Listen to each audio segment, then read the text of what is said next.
Aujourd'hui, on continue notre voyage temporel dans le monde fabuleux de la musique et je pense qu'il est temps de se consacrer à une décennie dont je parle beaucoup sur cette chaîne. Qu'est-ce qu'on chantait comme chanson dans les années 40 ? Là, ça y est, je vois déjà tous mes potes de Reconstitut qui me disent « Allez, Melly Andrews Sisters !» Bah oui, forcément, quand on pense aux années 40 et qu'on a comme passe-temps favori du week-end les balades en Jeep, une des premières chansons qui vient à l'esprit, c'est bien It was a famous trumpet man from out Chicago way. He had a boogie style that no one else could play. He was a top man at his craft. But then his number came up and he was gone to the draft. He's in the army now, I'm blowing reveille. He's the boogie woogie bugle boy of Company B. Le groupe Andrews Sisters est créé dans les années 30 par les trois sœurs Patty, Maxine et Laverne Andrews. Et il s'appelle comme ça parce que, bon, vous avez compris, hein. Succès emblématique du groupe, on peut voir cette chanson apparaître dans le film Buck Privates, où les chanteuses apparaissent en guest en uniforme. Mais les plus tatillons comme moi auront remarqué que c'est pas l'uniforme des femmes du WAC de l'armée américaine. Pourquoi ? Tout simplement parce que la chanson et le film sont sortis en 1941 et que le Woman Army Corps n'a été créé qu'en 1942. D'ailleurs, le film remportera l'Oscar de la meilleure chanson originale, aussi en 1942. Et pour continuer dans la série des chansons emblématiques de la Seconde Guerre mondiale, on a aussi We'll meet again, don't know where, don't know when, but I know we'll meet again some sunny day. Composée en 1939, ok c'est les années 30 mais bon voilà, je fais ce que je veux, c'est une chanson emblématique de la guerre puisque c'est la chanson préférée des aviateurs de la RAF. Et elle est toujours emblématique de nos jours puisque la reine Elisabeth II a fait allusion aux paroles de cette chanson dans son discours du 5 avril 2020 pendant la crise du Covid-19. We will meet again.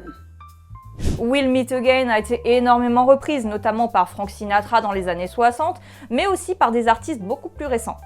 Mais il y a une chanson qui rassemble absolument tout le monde pendant le conflit parce qu'elle a été traduite dans plus de 40 langues en seulement quelques mois. Aussi surprenant que ça puisse paraître, c'est une chanson allemande. Bei der Kaserne vor dem großen Tor steht eine Laterne und steht sie noch davor. Da wollen wir uns wiedersehen. Bei der Laterne wollen wir stehen, wie einst Lili Marleen, wie einst Lili Marleen. Inspirée d'un poème allemand de la Première Guerre mondiale, Lili Marleen a d'abord fait un énorme bid à sa sortie. C'est en 1941 qu'elle a commencé à être populaire grâce à Radio Belgrade qui la diffusait. Et c'est pas parce que le programmateur musical l'aimait particulièrement. En fait, c'est surtout qu'ils avaient plus grand chose d'autre sous la main suite à la destruction de l'entrepôt de disques du directeur lors d'un bombardement anglais. Comme quoi un succès, ça tient parfois à pas grand chose. Elle était diffusée à la fin d'une émission de dédicace où les soldats de la Wehrmacht faisaient passer des messages à leurs familles et amis. Goebbels, ministre de la propagande du Reich, en était pas fan. Et on va pas le blâmer pour ça, vu que le morceau avait fait un bide. Mais le général Erwin Rommel, par contre, lui, il l'adorait. Et il aimait tellement cette chanson qu'il voulait qu'il la diffuse au moins 35 fois par jour sur Radio Berlin. Vous savez, un peu comme la personne relou au karaoké qui chante trop de fois la même chanson. Moi au moins, quand je vous chante des trucs, j'ai une playlist variée. Avec toutes ces diffusions sur les radios militaires et chantées par les soldats, la chanson finit par passer les frontières. C'est ça l'histoire d'un succès. Et en France, on chante quoi ? À part une version française de Lili Marleen.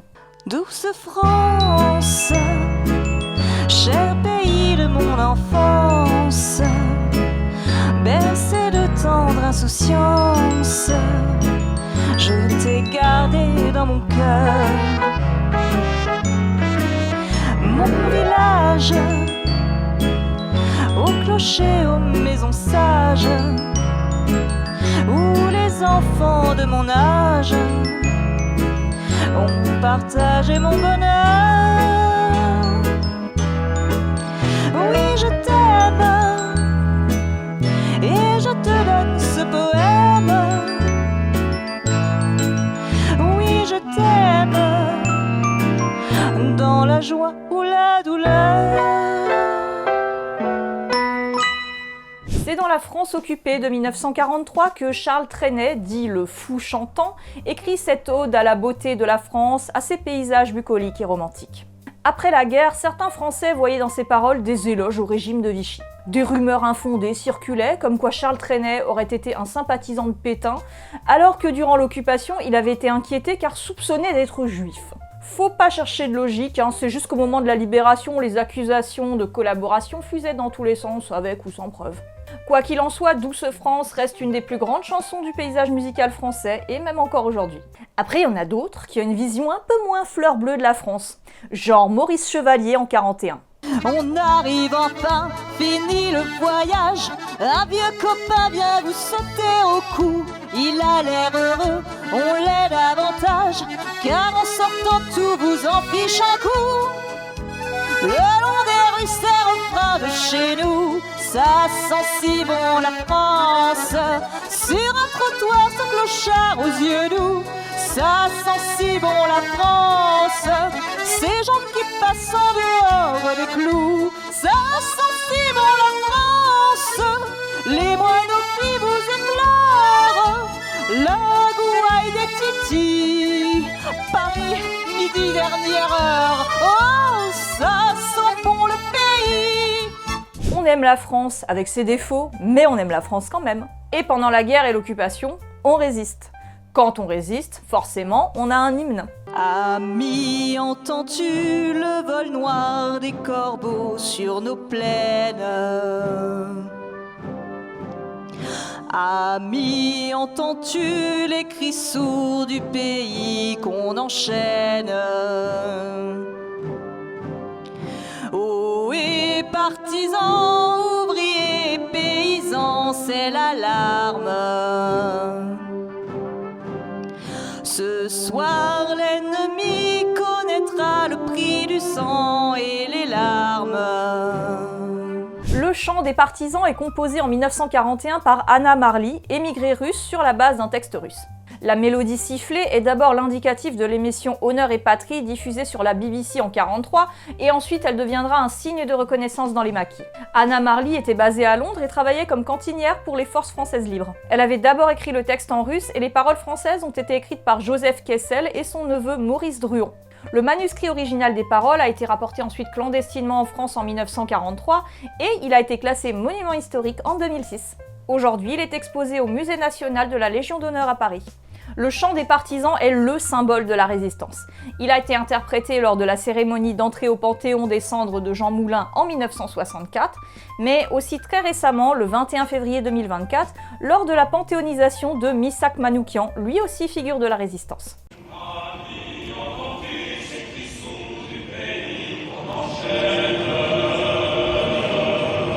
En tout cas, s'il y a une chose qu'on n'oublie pas dans la chanson française, c'est bien l'amour. Et qui mieux qu'Édith Piaf en 1945 pour le chanter.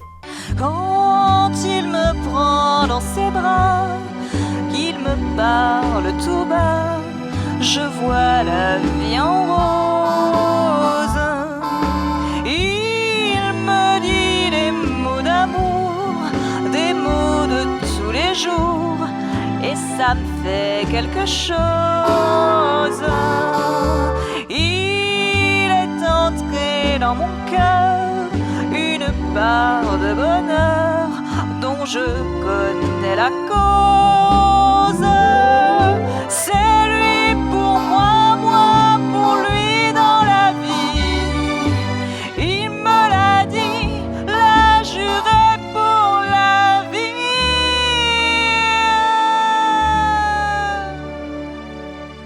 Dites chanson française à un étranger, il va vous dire la vie en rose. Aux États-Unis, une des versions emblématiques est celle de Louis Armstrong, qui est devenue un classique là-bas, même s'il en existe des versions japonaises et coréennes et certainement d'autres encore.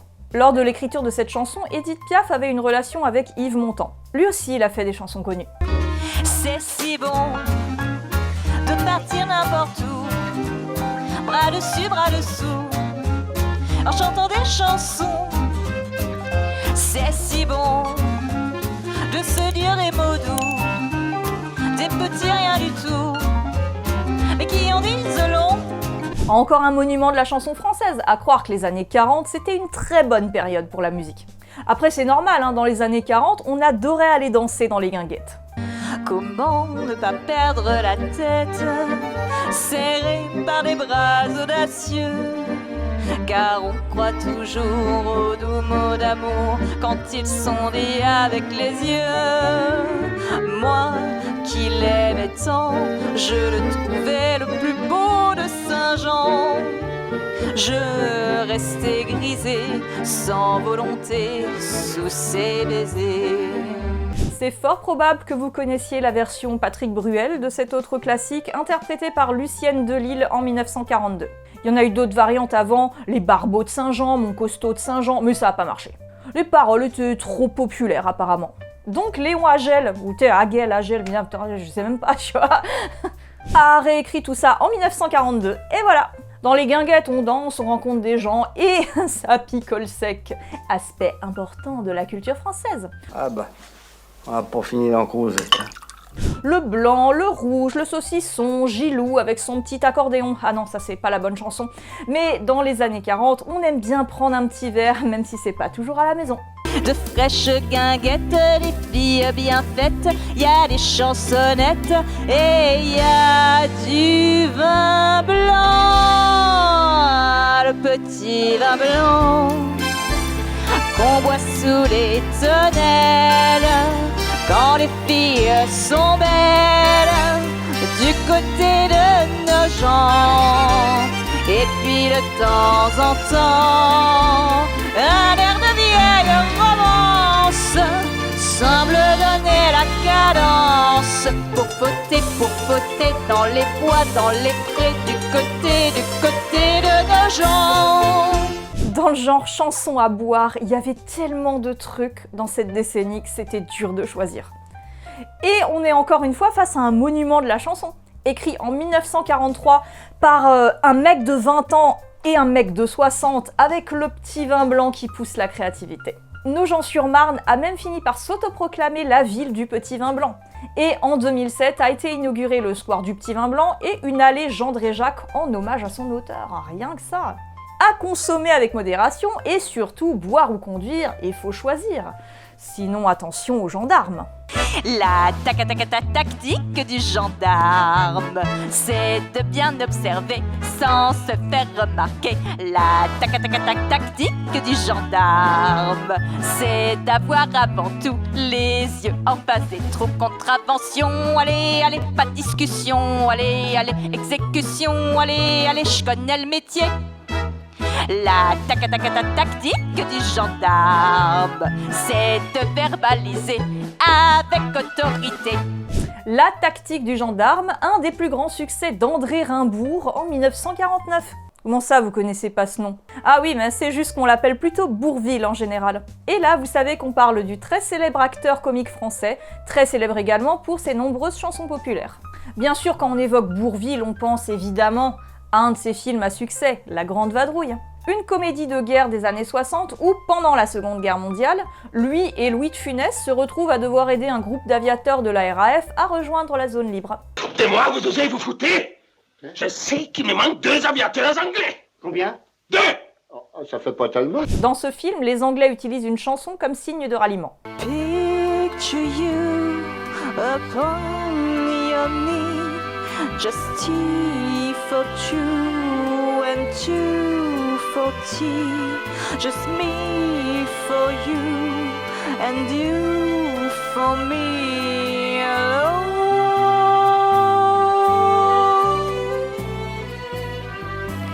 Nobody near us to see us or hear us, no friends or relations on weekend vacations. Là, pour le coup, c'est pas du tout une chanson des années 40 puisqu'elle est de 1924. Is an American Song et It's Verboten, attention hein. C'est une chanson issue d'une comédie musicale No No Nanette qui a remporté un grand succès à Broadway. D'un point de vue purement chronologique, si les personnages de la Grande Vadrouille avaient été réels, ils auraient tout à fait pu connaître et utiliser cette chanson. C'est donc plutôt un bon choix de la part de l'équipe du film. Gentlemen, excusez-moi. On va rester encore un peu dans le cinéma et il y a une autre chanson qui vous fera sûrement penser à un autre film culte. mais qui est aussi un monument de la chanson française toujours apprécié. Étoile des neiges, mon cœur amoureux s'est pris au piège de tes grands yeux. Je te donne en gage cette croix d'argent et de t'aimer toute ma vie, je fais serment. C'est en 1949 que Jacques Elian découvre une mélodie autrichienne composée dans les années 30.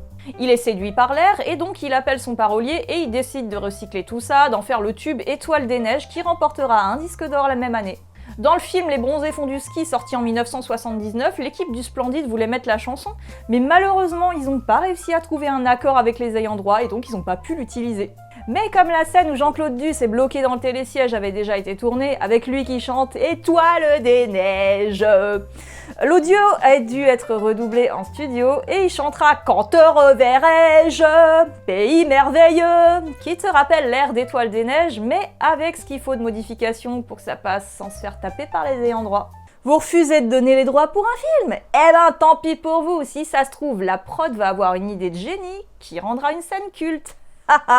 C'est un peu comme moi quand je fais du karaoké pour contourner le bot de YouTube, mais dans mon cas ça marche pas tout le temps non plus. Ceci dit, Jean-Claude n'aura pas conclu.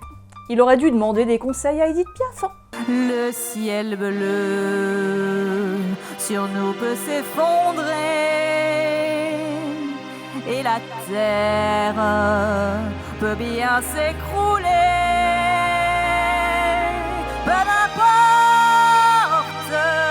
si tu m'aimes, je me fous du monde entier. Tant que l'amour inondera mes matins, tant que mon corps frémira sous tes mains, peu importe les problèmes, mon amour, puisque tu m'aimes.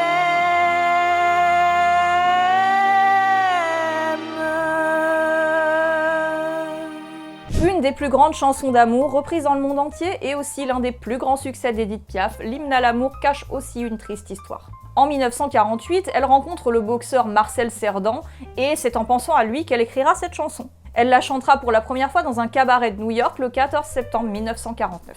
Quelques semaines plus tard, en octobre 1949, Marcel Cerdan meurt tragiquement dans un crash d'avion. Alors qu'elle venait tout juste d'apprendre la nouvelle, Edith Piaf montera sur scène le soir même et chantera l'hymne à l'amour en hommage à celui qu'elle a aimé. Si beaucoup de grandes chansons des années 40 sont encore aimées et diffusées aujourd'hui, je pense qu'il y en a une qui bat tous les records tellement elle est diffusée. Je sais pas trop comment c'est dans les autres régions, mais en Alsace, elle passe carrément sur des haut-parleurs dans les centres-villes.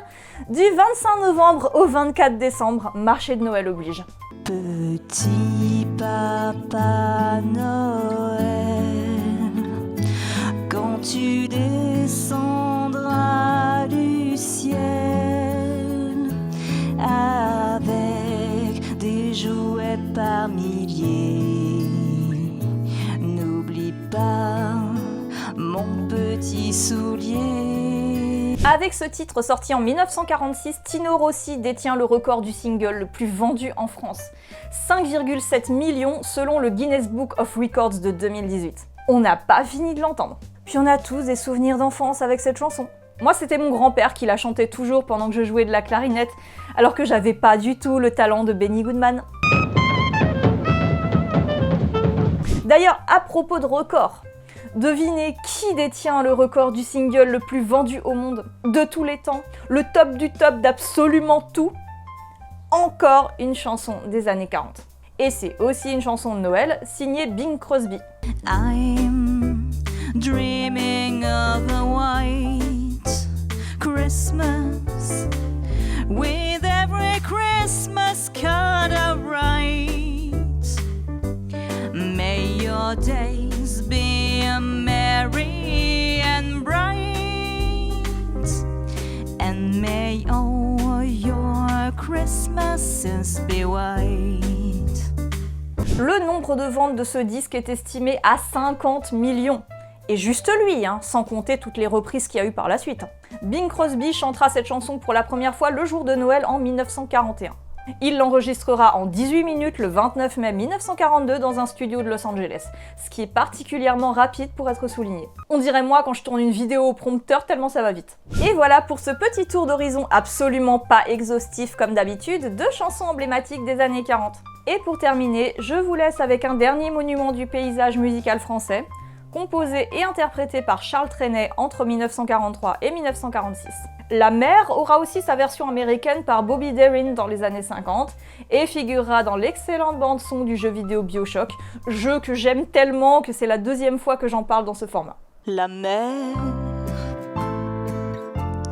qu'on voit danser le long des golfes clairs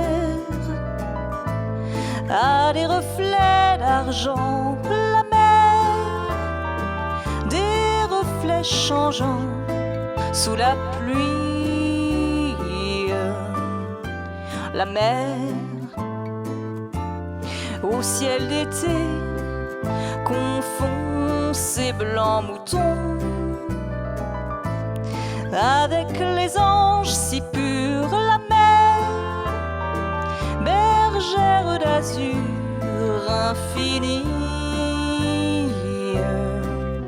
Voyez, près des étangs, ces grands roseaux mouillés. Voyez, ces oiseaux blancs et ces maisons rouillées. La mer les a bercés le long des golfes clairs et d'une chanson d'amour. La mer a bercé mon cœur pour la vie. La mer qu'on voit danser le long des golfes clairs a des reflets d'argent. La mer, des reflets changeants sous la pluie. La mer au ciel d'été confond ses blancs moutons avec les anges si purs. La mer, bergère d'azur infini. Voyez, près des étangs, ces grands roseaux mouillés. Voyez, ces oiseaux blancs et ces maisons rouillées. La mer les a bercés le long des golfes clairs et d'une chanson d'amour. La mer a bercé mon cœur pour la vie.